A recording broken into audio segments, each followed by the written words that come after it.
Hi folks, Matt from Art of the Image, back to talk to you about the D7000 some more.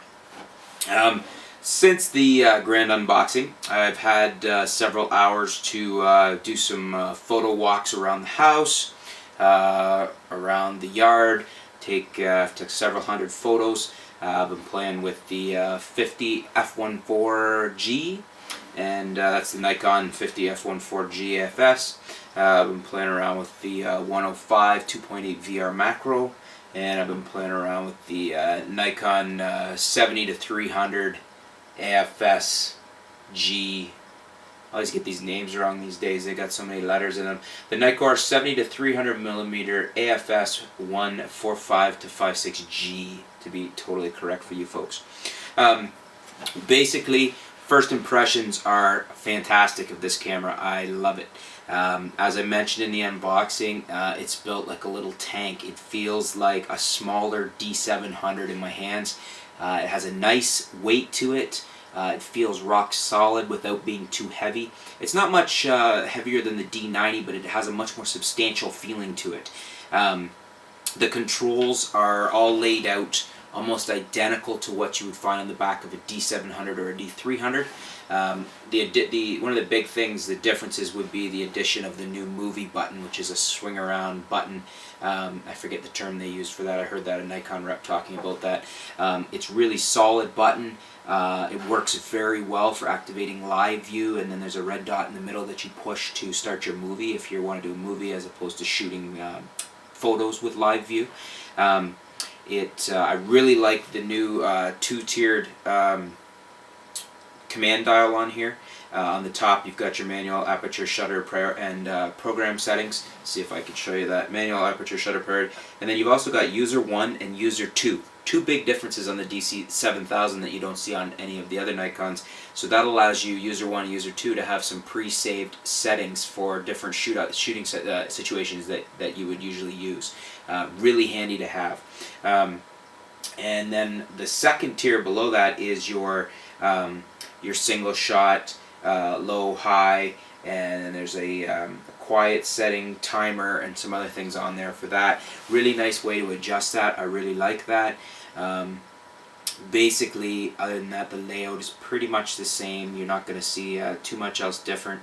The only other major difference I found is that the autofocus to manual switch over here on the side, there's actually a button in the middle of the switch that you push and hold down, and then you use your command dial to flip back and forth between your different AF area modes, and whether you're shooting in single, continuous, or the AFF, which I can't remember what that stands for, but that's basically where it's choosing most everything for you.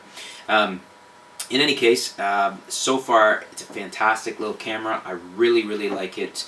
The inclusion of the double SD card slots is great. You can set that up however you want. You can have it so that the second card is just overflow. When the first card fills, it goes to the second card.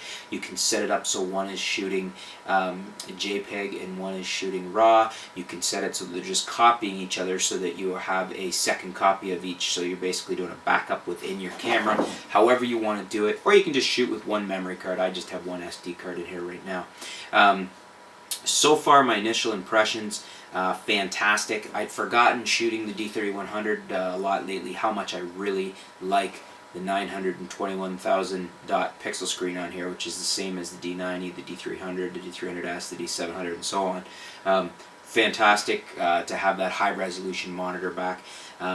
The images, so far everything I'm seeing is fantastic for 16 megapixels. Really clean high ISO. I'm going to be putting up some photos for you to have a look at those shortly on the blog, so have a look there. Basically a really great camera so far.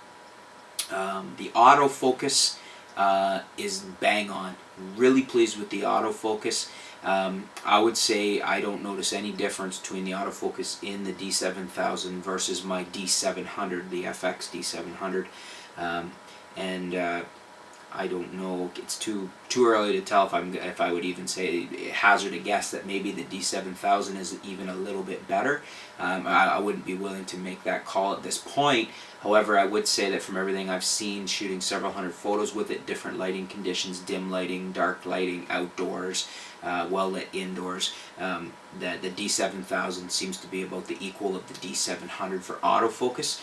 Very pleased with it. That's with all the lenses. That's using the Fast 50. That's with using the 105 f2.8 macro, and that's also with using the 70 to 300, which is a slower lens as it's a 4.5 to 5.6. I've shot all those lenses on the D7000 indoors and out, and the autofocus seems to be really good. So I'm very pleased with that. So far it's shaping up to be everything I was hoping. What I still have to do is I've looked on the computer at some of the images I've taken. So far everything looks really good, even at ISO 6400. I haven't pushed it up higher than that into the high 1 and high 2 settings, although I am curious to see what it'll actually do there. Mostly those will be something I might consider using for black and white shots. I do a lot of black and white photography, and the ability to go that high on the ISO, if it's still clean in black and white, is quite a bonus. The other thing I want to try is the video on this. My good friend Peter Gregg from A Better Bounce Card, he has had a D7000 for a couple weeks now, and he tells me that the video on here is equivalent to, if not better, than the T2i. The T2i video is basically the same as the 7D and the 60D. They all have the same sensor, and they're all rendering the same excellent video. And I've been very pleased with the Canon T2i video, so that's no knock on the T2i. That's just a really good kudos for Nikon finally bringing a video up to par on the camera, and I shouldn't even say up to par, because possibly into a pack leading for the price range. The D3100 video is good, but not as good as on the 7000, according to my friend Peter.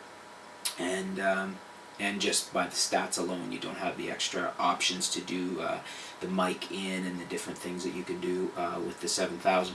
So I'm really interested to shoot some video. I'll probably post some videos, comparison videos online to show you, perhaps between the D7000, the D3100, and between the D7000 and the T2i.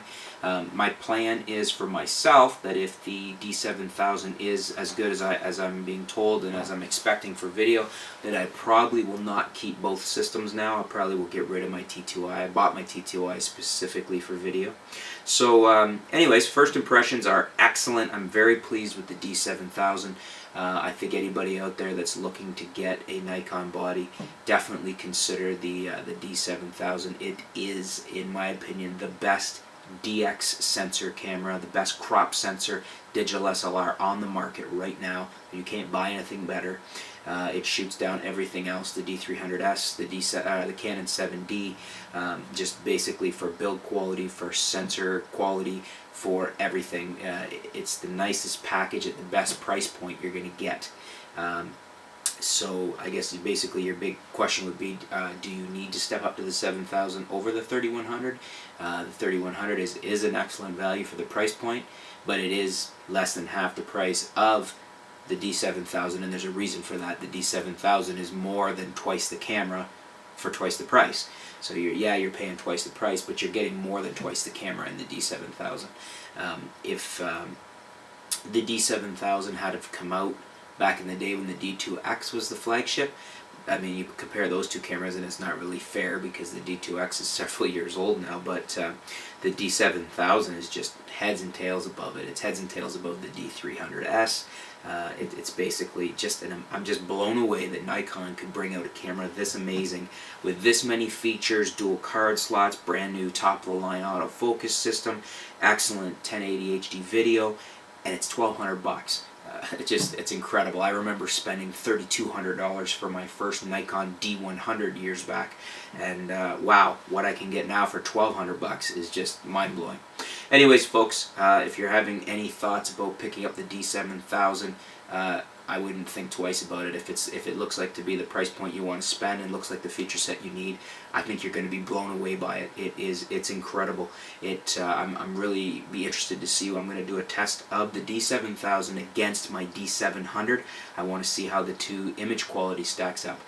Previously, I never would have thought that a DX crop sensor camera would be able to compare to the D700, the full frame FX chip. But from what I'm seeing out of the D7000, I think it's close. It may not be equal, but it's pretty close, I think. Again, I got to evaluate that some more and have a look, but it should be interesting to see. Stay tuned to Art of the Image. I'll keep you up to date on my findings for the D7000. I'm very excited about it. I'm loving it so far. It's fantastic. Yeah, stay tuned, and we'll keep you up to date and show you some more images, some video, and so on. Thanks for tuning in, folks.